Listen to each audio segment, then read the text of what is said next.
호생코아 안녕하세요. 비트코인 19,435달러, 이더리움 1,335달러. 오늘 새벽에도 또 가격적인 하락이 있었네요. 우리의 마음을 아는지 모르는지 무심하게 움직이고 있는 비트코인과 나머지 가상자산들. 물론 현재는 모든 자산들이 다 고통을 받고 있죠. 행복했던 시간이 길었던 만큼 고통의 시간도 길 거라 봅니다.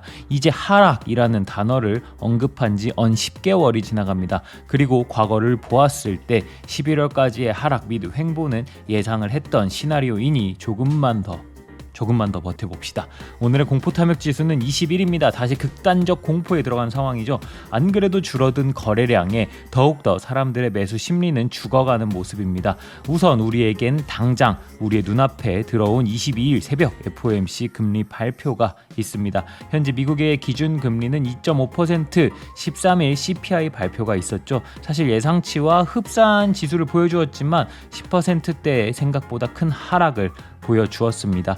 이 하락에는 22일 금리 발표까지도 선반영되어졌다고 생각하고 싶네요. 당시 많은 언론에서 100bp에 대한 가능성을 언급했었죠. 물론 100bp 인상보다는 아직 75bp 인상 쪽으로 초점을 맞추고 있습니다. 하지만 대중의 심리는 그게 아니었던 것처럼 보이죠. 많은 사람들의 불안감이 가격적 하락으로 현실화된 것이라고 보여집니다.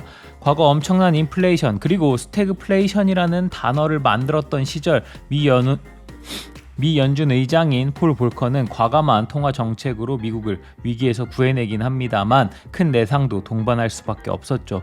기준금리를 20% 이상까지 올려버렸으니 말이죠. 하지만 지금의 현재 실정과 과거처럼 무한한 금리 인상은 힘들 것입니다. 시장이 예상하고 있는 금리 인상의 끝은 4.25%, 그리고 우리에게 올해 남은 FOMC는 3번이 있죠. 75bp, 75bp, 50bp의 발표로 우리에게 다가오지 않을까라는 예상을 많이 하고 있습니다. 다만 그 과정 속에서 물가가 안정되게 잡히지 않는다면 예상 기준금리가 추가적으로 더 올라가겠죠. 하지만 금리의 상승은 곧 많은 기업들의 압박으로 다가올 것입니다. 지난 과거보다는 더 많은 기업들이 있고 그 당시보다 더욱더 많은 돈들이 시장에 풀려버린 지금 과거와 같은 금리 인상은 진행하기 힘들 것 같다는 생각이죠. 시장의 예상대로, 우리의 예상대로 75bp, 75bp, 50bp의 금리 인상을 진행하며 물가가 어느 정도 안정세에 들어간다면 곧바로 상승은 아니더라도 역시 하락에 대한 재료는 많이 소멸되지 않을까 싶습니다.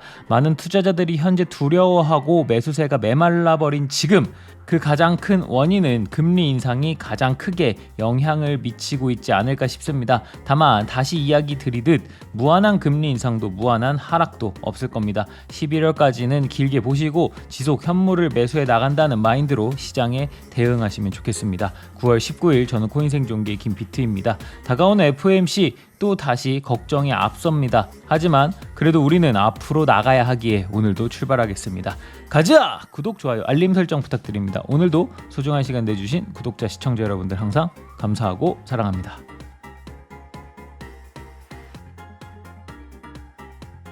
하락장에 항상 나오는 악재 뉴스들, 그리고 이것들의 진위 여부와 더불어 본인의 관점이 흔들리지 않는 것이 중요하다고 생각합니다. 결국 투자 시장이라는 심리 게임에서 장기간 살아남으며 얻은 내용인 것 같네요.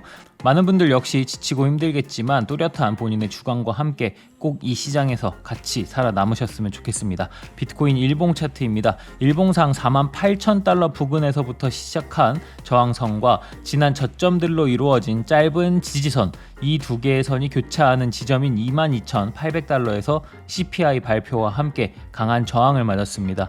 현재 지지선으로 볼 수 있는 선들은 지난 저점과 발생한 초록색 지지선이 있고 대략 18,730달러입니다. 이 구간을 지키게 된다면 지난 최저점부터 3개월간 저점을 서서히 높이는 시장이었음을 확인할 수 있습니다.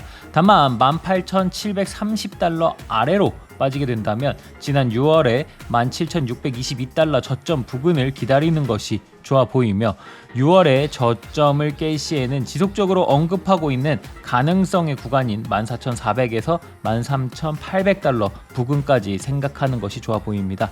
지금은 계속 떨어질 것 같고 매일이 불안하겠지만 시간이 지나면 지금 지나고 있는 어딘가가 저점이었구나, 왜 나는 그때 사지 않았을까 라고 생각하는 날이 올 것이라 믿습니다. 자, 오늘은 여기까지. 22일 FOMC까지 변동이 좀 크지 않을까 싶네요. 숨죽여 또 기다려 보자고요. 모든 구독자, 시청자 여러분이 경제적 자유를 얻어 페라리를 사러 가는 그날까지 코인 생존기는 계속됩니다. 쭉.